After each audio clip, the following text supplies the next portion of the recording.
Coach Jeremy Wiggins is back from Northeast for his fourth season, 17-15 overall, and an 8-3 record last year, including a playoff win, and they got to the second round, of course. Coach, this year your offense could be really, really good. You got 8 starters back. You average right at 28 points per game last year. Having a quarterback return, Travion Solomon, as your senior this year, what does that mean for your offense to have that experience behind the center?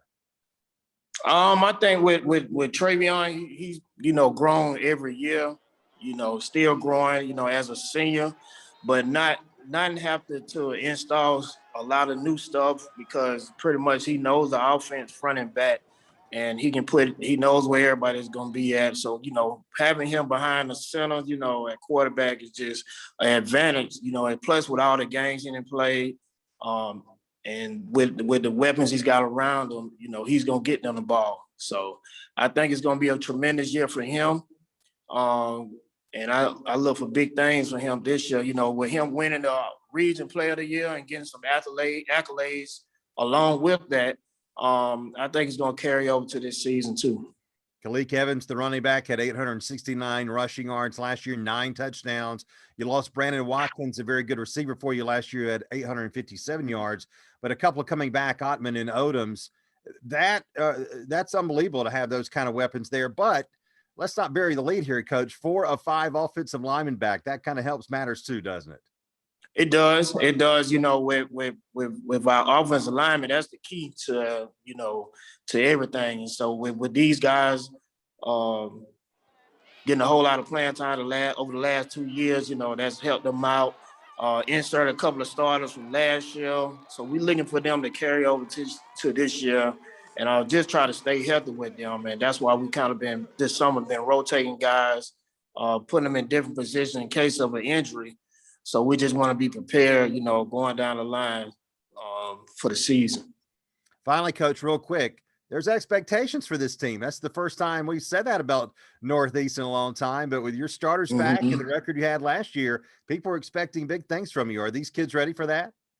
I think they are. I've only talked to them about it one time, about predictions and rankings and, the expectations for this year. And I told them last year that people noticed us last year, what we was doing.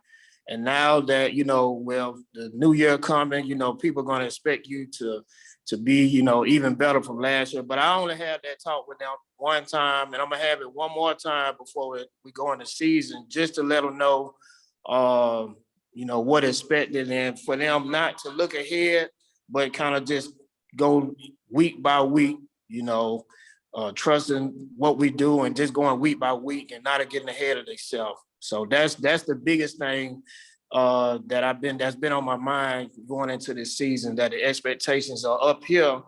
And I know that it's still, we got to go week by week to get what we want to get.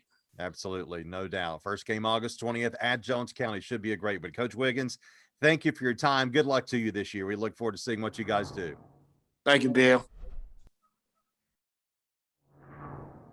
Jeremy Wiggins is starting his 4th season as the head coach at Northeast. The Raiders had a playoff win last year for the first time in about 18 years, Coach, and we cannot downplay the significance of that. I mean, you're trying to really build a program up and get some momentum going. To get some success in the postseason matters, doesn't it? Yeah, the postseason really matters when you try to establish a program and try to get your name across the state. So last year was a big, stepping stone for us for getting that playoff win. And that was the first win in about 18 years. I think the last time we had won a playoff game when we beat Thomasville. And that was a senior in high school. So it's been a long time, since we won in the playoff. That was a great win, no doubt about that. 8-3 overall was the record. Now, as you get into this year, Coach, a lot of people in your region are talking about you, and I think with one of the questions I asked you before the segment, I know why. Let's talk about your defense. 10 starters back on defense, huh? Yeah, we didn't lose a lot, and since I took over, we've been building pretty strong defense, and a lot of the guys were young. That got a lot of playing time when they was younger, but now that that they're juniors and seniors, that they've been playing a long time, and a lot of ball games. And so not losing but one start on defense, one or two. And a lot of the guys who played last year or coming back this year, it's gonna really put us over the top, I think. Keandre Hunter, Roderick Hill on the line of scrimmage. I think several defensive linemen back. Jalen Stevens lead your secondary. You're really looking on those guys to step up and do well for you this year, aren't you? Oh yeah, our whole D line is coming back, and they got put on quite a bit of weight. So, and they got stronger in the process. So, been working them real hard, and with our linebacker core, they're coming back too, and also our secondary was led by Jalen Stevens and DeIcy Hopkins. DeIcy's been playing since his freshman year, and he's got 11 career interceptions. So. We're looking for big things for them this year going into this year campaign. First game, August the 20th at Jones County, which is a tremendous opponent for the first game. That might be a great game considering how good Northeast looks on paper this year. All right, we'll talk about the offense for the Raiders in our next report.